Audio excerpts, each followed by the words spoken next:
I've been sending my brother to prison $50 a month for 15 years. Last week, I discovered where the money really goes. I've been sending my brother $50 a month for the 15 years he's been in prison. Last week, I discovered he's been using every cent to secretly pay for a young girl's education, the daughter of the man he killed. When Jake was sentenced to 25 years for manslaughter, I was the only family member who stood by him. Our parents disowned him, convinced he was lying about it being self-defense. The evidence was messy, the trial was worse, and in the end, a man named Marcus Wilson was dead, leaving behind a wife and 3-year-old daughter. Every month since his conviction, I've deposited $50 into Jake's commissary account. Not much, but it was all I could afford as a single mom. Occasionally, he'd call to thank me, always asking about my kids, never complaining about prison conditions. He seemed oddly at peace for someone serving such a long sentence. Last week, I received a letter from Kenmore State University addressed to my brother at my address. Confused, I opened it. It was a tuition receipt and a thank you note for his generous continued support of the First Generation Scholarship Fund. When I called Jake to ask about it, he was silent for so long I thought we'd been disconnected. I wasn't going to tell you, he finally said. I didn't want you to think I was trying to ease my guilt or buy forgiveness. The truth emerged in pieces 6 years into his sentence. Jake had managed to get a message to Marcus Wilson's widow Lisa, not asking forgiveness, just expressing remorse and offering to contribute what little he could toward their daughter Zoe's future. Lisa had initially sent back a letter filled with rage and pain, but 6 months later, struggling financially and worried about her daughter's future, she reluctantly agreed to accept help, but only for Zoe's education fund, nothing else. Where does the money come from, Jake? I asked. You get $50 a month from me, that's it, he said quietly. That's all I have? I was stunned. You mean you haven't spent any of it on yourself for 15 years? I get 3 meals a day and a bed, he said. Zoe deserves a chance at something better than both her fathers gave her through a prison work program. Jake earns 23 cents an hour sorting recycling. The prison counselor helped him set up the arrangement, creating a scholarship in Marcus's name that goes directly to Kenmore State, where Zoe is now a freshman studying criminal justice. I learned that Zoe doesn't know where the scholarship money comes from, Lisa told her. It was established in her father's memory by anonymous donors. As far as she knows,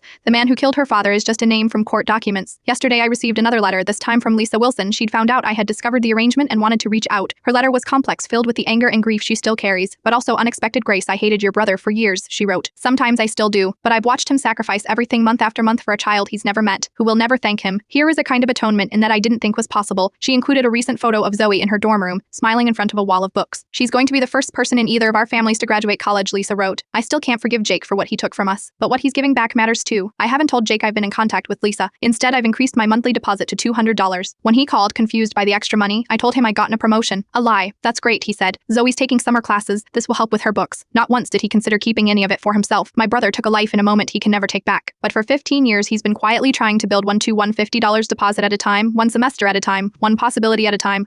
I don't know if what Jake has done makes up for what he did. I don't know if anything could, but in a system designed only for punishment, he found a way to create something that looks surprisingly like hope. And now when I send that money each month, I am not just supporting my brother. I'm supporting Zoe too, this young woman I've never met connected to me through a